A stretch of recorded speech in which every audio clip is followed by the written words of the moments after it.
سړی له یو واره مړ سولو صحیح ایمان یې نه راوړي نیک عمل یې نه کوي او اوس دی الله پاک ته وایي چې یا الله ته بېرته ما دنیا له راواستوه زه به داسې ښه ایمان راوړم دی نیک اعمال به وکړم د دې دپاره بېرته بیا نشي ژوندی کېدلی پاکیزه اخلاق پاکه سړي په دنیا کې درست کړل اوس عمر له مرګه څخه کرکه کوو له مرګه بیریږي نبي علیه الصلاة والسلام فرمایي تر دې زندگی الله پاک ښه زندگی ده تر دې دنیا ته رزق الله پاک ښه رزق درکوي تر دې ژوند الله پاک ښه ژوند درکوي او داسې ژوند درکوي او دا د الله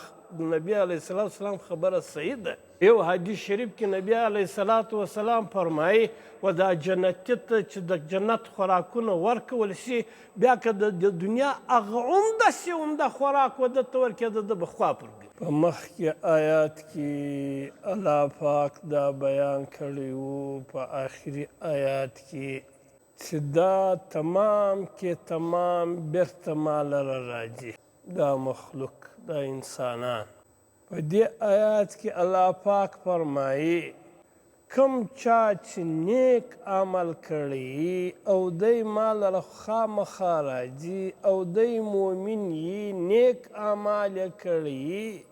د ده د دغه نیک عمل الله پاک ناقدري نه کوي بلکې الله پاک د ده و دغه عمل ته ډېر قدر ورکوي او دی به بیا نتیجه وهم ویني دویمه خبره الله پاک کوي چې د انسان هر قول چې دی له خولې راباسي هر عمل چې دی په اعضاو کوي د ده هره اشاره دا لیکل کیږي الله له هر بنده سره فرشتې مقررې کړي دي د ده قول د ده عمل د ده اشاره دا لیکي که ښه یې که بد دا دویمه خبره کوي درېیمه خبره الله پاک دا کوي چې یو څوک چې یو واره مړ سو بیا دنیا لرې بېرته واپسې نسته چې یو واره انسان له دنیا څخه ولاړ بیا دی دا نشي کېدلی چې دی وایي یا الله ته ما دنیا لره واستوه زه به دی ایمان راوړم زه به دی لمونځونه وکړم زه به دی روژې ونیسم دا چې یو وار ولاړ بیا راتګ ناممکنه دی بیا نشي کېدلی په کار د انسان دغه موقع چې الله پاک ورکړې ده دا صحیح استعمال کړي او دا ضایع نه کړي دا درې خبرې الله پاک په دې آیات کې فمن یعمل من الصالحات کم چا چې عمل وکړي د نیکو وهو مؤمن خالي نیک عمل نه لیکن له دې سره سات چې ایمان ورسره یي د ایمان یی او ته نیک عمل وکې الله پاک فرمایي فلا کفران لسعیه د ده د دغه عمل ناقدر نه کیږي د دې عمل د نیک عمل چې دی ایمان لري الله پاک ډېر لوی قدر ورکوي وانا له کاتبون الله پاک د دا بنده هر عمل لیکي الله پاک یې په خپله نه لیکي د الله په حق په امر سره فرشتې ورسره مقررې کړي دي چې د دوی هره خبره هر عمل هره اشاره د دې بندګانو لیکل کیږي درېیمه خبره دا چې انسان یو وار له دنیا څخه ولاړ وحرام على قرية أهلكناها مړ لازم ګرځولې ده پر هغه بستۍ او پر هغه کلي باندې چې کله دا هلاک شي مړ شي دا مې لازمه ګرځولې ده انهم لا یرجعون چې دوی بیا واپس دنیا لره نشي راتللی چې دوی بیا خپل عمل خپل کردار به درست کوي دا بیا نشي نو درې خبرې الله پاک په دې آیات کې وکړي یو دا چې الله پاک فرمایي چې کوم د ایمان خاوند نیک عمل وکړي الله پاک د دغه عمل ډېر قدر کوي علما کرام د دې ډېر تشریحات بیانوي په هغه کې یوه تشریح دا ده چې ته یو نیک عمل وکړې الله پاک یې په لس ګونه در حسابي قدر دې کنه بیا چې څونه ته په اخلاص کوې له لسو څخه ونیسې تر 700 الله پاک بدله در او په یو روایت کې نبی علیه الصلاة والسلام فرمایي چې ما ته راښکاره سول یو سړی چې پر هغه باندې اور راوګرځېد، دی یې په لپیټ کې واخیستی، اور چار پیره پر ده باندې راوګرځېدی. ما ورته کتل چې یو سړی رالی دغه اور یې مړ کړي، له دی له دا اوره راخلاص کړي، او چې دا کوم چا اور مړ کړي دا د دغه بنده روزه وه، یعنې د ده روزه راله له ده څخه اور مړ کړي. نو الله پاک د دغه روزې قدر کړی دی که نه دی؟ بیا نبی علیه الصلاة والسلام فرمایي چې د انبیاو جوماتونه ناست، یو سړی رالی دا د انبیاو جوماتو ته ډېر بېتاب و چې د انبیاو په دې جومات کې کښېني، فرشتو نه پرېښود، دا د انبیاو جومات ته نه رایله کوي. ما یو سړی ولیدی ورلی، دا سړی تر لاس ونیوی، نبی علیه الصلاة والسلام فرمایي زما له څنګ یې کښېنه، او نبی علیه الصلاة والسلام فرمایي چې دا سړی څوک و؟ دا سړی د دا سړي د تهجد لمونځ چې ده د شپې د تهجد لمونځ کوي، دا د تهجد لمونځ رالی، دا سړی راویستی زما له څنګ یې کښېښوی. نو د الله پاک دا خبره نه ده صحیح، فمن یعمل من الصالحات وهو مؤمن. الله پاک د دغه عمل نه بې قدره کوي، قدر ورکوي. دویمه خبره الله پاک په دې آیات کې دا وکړه چې الله پاک ستاسې هر عمل لیکي. په حدیث شریف کې راځي چې د شپې هم د دوو فرشتو ډیوټي او د ورځې هم، د سهار او د مازدیګر په لمانځه کې د دې فرشتو ډیوټیانې بدلیږي. یعنې چې کله د سهار د لمانځه الله اکبر اوس د دې مسجد سره چې څونه محله وابسته ده، د دا ګردو دا د شپې فرشتې ولاړې او د ورځې فرشتې راشي. بیا دا د ورځې فرشتې د دې انسان هر عمل لیکي، که عمل یې، که خبره یې، که اشاره یې، دا لیکي لیکي لیکي. د مازدیګر جومات چې درېږي چې امام ووایي چې الله اکبر، له دې محلې سره چې کوم خلک وابسته دي د دا ګردو دا د ورځې فرشتې ولاړې شي، ډیوټي یې بدله شي، د شپې فرشتې راشي. بیا چې په دا شپه کې ته کوم عمل کوې، نو ځکه الله پاک فرمایي وَإِنَّا لَهُ کاتبون، موږ چې یو د دې بنده هر عمل لیکونکی یو. الله پاک وایي زه خپله نه لیکم، فرشتې پر مقررې دي. پر راسته وږه باندې د نیکو اعمالو فرشته ناسته د نیک عمل لیکي، او چې څنګه نیک عمل وکړي په حدیث شریف کې راځي دستي یې ولیکي. پر چپه وږه باندې د بد اعمالو فرشته ناسته بد عمل لیکي، لیکن فورا یې نه لیکي. چې کله انسان بد عمل وکړي، دا د راسته وږه فرشته یې امیره ده، امیر دی، دا مامور دی.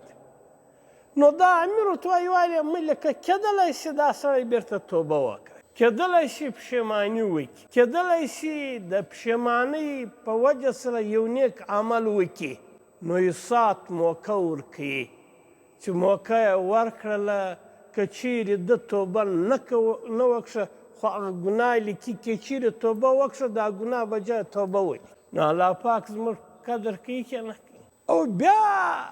چې کله د قیامت ورځ شي، الله پاک په یو آیات کې فرمایي چې دا ستا عملنامه چې ګرده لیکل سوي، الله پاک به ورته ته ووایي چې اوس ووایي اقرأ کتابک، ته په خپل عملنامه ووایه. ستا دریم ته خپل عملنامه ووایه، دا حساب زه ورته ته حواله کوم چې تا په دنیا کې څنګه عمل کړی او ما څونه نعمتونه درکړي، ما څونه احسانات له تا سره کړي او تا دغه عمل کړی دی. اوس یې وایه دا سړی به خپل عمل وایي په دا مابین کې په حدیث شریف کې راځي الله پاک به ورته وفرمایي چې ته واره ودرېږه، چې دی ودرېږي وایي دا زما فرشتو خو به غلط شیان په تا پسې نه یې لیکي، ستا یو بد عمل خو بیا ستا یو نیک عمل خو بیا نه یې پټ کړی، چې تا تلاوت کړی فرشتې نه یې لیکلی، تا 2 رکاته نفل کړي په رښتیا نه دا زیادتر خو به زما په رښتو له تا سره نه کړي دی به د دې تصدیق کوي چې یا الله یوه زیادتي نه ده زما یو نیک عمل یې نه دی پټ کړی بیا به الله پاک ورته وایي اوس یې وایه بیا چې دی وایي بیا به الله پاک ورته وایي ودرېږه دا اوس چې دې وایي په دې کې خو به څه زیادتیان نه ایسي 3 واره به الله پاک له ده څخه پوښتنه کوي او دی به خپل عملنامه په خپل لاس وایي الله پاک په یو آیات کې فرمایي اقرأ کتابک وکفا بنفسک ته ووایه خپل عملنامه په خپله ووایه په حدیث شریف کې راځي په دې دنیا کې خو انپړه خلک شته په ورځ د آخرت الله پاک دونه لیک پړ و هر چاته ورکوي چې هغه خپل عملنامه ویلی شي او درېیمه خبره الله پاک دلته دا وکړه چې سړی یو واره مړ شي له دنیا څخه ولاړ شي دوباره بیرته نشي ژوندی کېدی قیدیانیان پر دې ځای باندې یو اعتراض کوي وایي چې په بني اسرائیلو کې یو سړی مړ سولو دا قضیه دا مقدمه راله موسی علیه صلات وسلام لره موسی علیه صلات وسلام ته الله پاک ویل چې و دوی ته ووایي چې یو غوا حلاله کړه د دې غوا د غوښې یو ټوټه له دې مړي سره ټچ کړه دا مړی راژوندی کېږي خو په قرآن سره ثابت ده د مړي خو د مرګه بعد بیرته راژوندی شي دغه رقم موسی علیه صلات وسلام 80 کسان کویتور لره بوتلو هلته چې د الله پاک خبرې واورېدې دا بني اسرائیل ډېر شرارتیان و له هغه وخته نو دوی و موسی علیه صلات وسلام ته ویل چې دا اوس نو موږ ته څه را معلومېږي چې دا اوس ستا رب غږېږي که فرشته غږېږي که جنات غږېږي ته ستا رب په موږ باندې ووینه چې موږ دی په سترګو ورته وګورو چې دا الله دی د الله پاک بجلي پر دوی باندې راله دوی ګرده مړه سو په قرآن کې الله پاک د دې بیان کړ بیا موسی علیه صلات وسلام دعا وکړه دا بیرته راژوندي سو نو څنګه د مرګه بعد چې یو واره سړی مړ شي بیا بیرته نشي ژوندی کېدلی دا خدای دې په قرآن سره ثابته ده مفسرین علما کې یو بطور معجزه الله پاک چې یو څوک مړ شي بیرته راژوندی کولی شي عیسی علیه صلات وسلام ته الله پاک دا معجزه ورکړې وه چې ده به پر مړي باندې دم وکړي راژوندی به کوي بطور معجزه الله پاک یې راژوندي کوي لیکن دلته چې الله پاک فرمایي هغه دا معنا چې یو سړی له یو واره مړ سولو صحیح ایمان یې نه راوړي نیک عمل یې نه کوي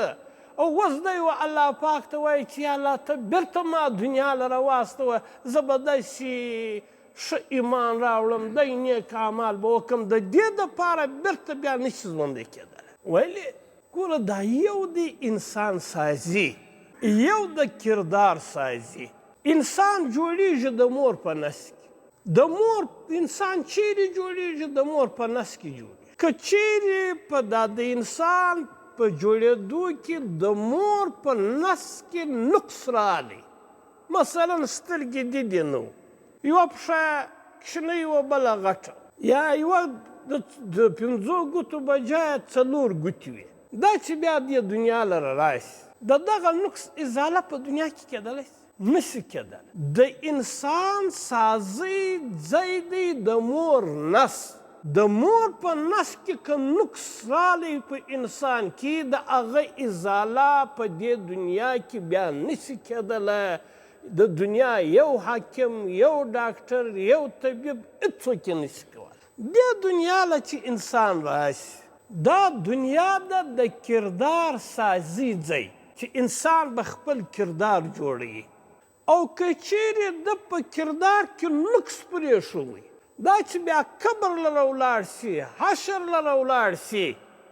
د دغه کردار د نقص ازاله بیا دی نشي کولی لکه د مور په نس کې چې په د په ساخ کې نقص رالی د هغه ازاله په دنیا کې نشي کېدلی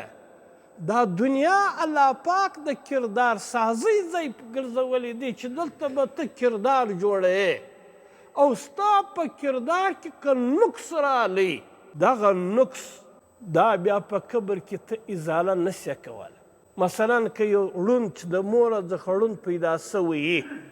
نو چې هغه اوس دا خواست کوي چې یا الله زه ړوند یم دلته دا د سترګو بینای ما بېرته د مور نسله راواستوه چې زما سترګې درست شي دا کېدلی شي یو انسان بېرته د مور نسله را تللی شي نشي تللی دغه رقم که یو انسان کبر او عشره لره ولاړ شي او ده په خپل کردار کې نقص پرېښي نو دی و رب ته دا نشي ویلی چې یا ربه ته ما دنیا له راواستوه چې زه بېرته کردار درست کړم لکه یو ړوند چې عمرزاده دنیا لره رالی د دا ناممکنه ده چې دی د مور نس لره ولاړ شي دغه رقم چې انسان کبر او حشر لره ولاړ شي دا بیا ناممکنه ده چې دی دنیا لره راشي ځکه الله پاک فرمي وحرام علی قریه لازم ګرځېدلی ده پر یو بستۍ باندې اهلکناها چې هغه موږ هلاکو انهم لا یرجعون دا بیرته دنیا ته نشي راواپس کېدلی چې دی به خپل کردار درستی دا 1,40,000 انبیا چې الله پاک دنیا ته راستولي د چیش دپاره دا 1,40,000 انبیا د دې دپاره و چې د انسانانو کردار وردرست او که چیرې د دوی په کردار کې نقص دلته پاته سو دا بیا په قبر کې د دې ازاله نشي کېدلی 1,40,000 انبیا کتابونه الله پاک چې دا دونه د نظام انتظام کوي د دې دپاره چې د انسانانو کردار درست او کردار له څه شي جوړېږي علما کرام لیکي چې کردار صحیح عقیده دویم پر سنتو باندې مبني ټوس اعمال تا یو عمل او بل د سنتو تابع دریم پاکیزه اخلاق چې ستا اخلاق پاک اخلاق صحیح عقیده او پر سنتو باندې مبني ټوس اعمال په اعمالو کې اول عمل لمونځ روزه زکات حج د قرآن کریم هدایت او دریم پاکیزه اخلاق دا که سړي په دنیا کې درست کړل اوس موږ له مرګه څخه کرکه کوو له مرګه بیریږو نبي علیه الصلاة وسلام فرمایي تر دې زندگی الله پاک ښه زندگی درکړي تر دې دنیا ته رزق الله پاک ښه رزق درکړي تر دې ژوند الله پاک ښه ژوند درکړي او داسې ژوند درکړي او دا د الله د نبي علیه الصلاة وسلام خبره صحیح ده په یو حدیث شریف کې نبي علیه الصلاة وسلام فرمایي و دا جنتي ته چې د جنت خوراکونه ورکول شي بیا که د دنیا هغه عمدهسې عمده خوراک و ده ته ورکېده ده به خوا پر ګرځي اوس یې موږ دلته څونه په شوق مړي پر کوو قتلونه پر کوو پر دې دنیا باندې نبي علیه الصلاة وسلام فرمایي تا ته چې د جنت کانې و پینې درکول شي د دې دنیا چې هغه عمدهسې عمده خوراک ستا به خوا پر ګرځي لیکن دا ستا په زړه ته نه لویږي لیکن پر دا مرحله پر موږ باندې راغلې ده موږ چې د مور په نس کې زموږ خوراک څه شو هغه د مور مهانه بیماري او هغه وخت کې و موږ ته دا عمدهسې عمده خوراک او بیا چې موږ پیدا سولو دا د مور د سینې شیدې هغه اصل خوراک لیکن تی پر ایمان ووایه چې د دې دنیا په عمده خوراکو باندې موږ اوس عادت سو اوس که و موږ ته څوک د مور هغه مهانه بیماري راکړي زموږ خوا پر ګرځي که نه پر ګرځي و چې و موږ ته د مور د هغه وخت چې شیدې موږ په ډېر شوق خوړلې اوس موږ خوا پر ګرځي که نه پر ګرځي دغه رقم چې د جنت هغه خوراک موږ مخته کښېښول شي د دغه دنیا هغه ښه خوراک پر دې باندې به زموږ خوا ګرځي لیکن کم وخت چې کله زموږ اخلاق صحیح زموږ کردار صحیح او کردار له څه شي جوړېږي صحیح عقیده اعمال او پاکیزه اخلاق او دا فرض دی پر انسان باندې چې په دې دنیا کې درست کړي ولې که انسان په دې کې نقص پرېښوی قبر عشر له ولاړی هلته بیا دا نشي کېدای بیا بېرته دی دنیا واپس لره نشي راتللی الله پاک دې د عمل کوو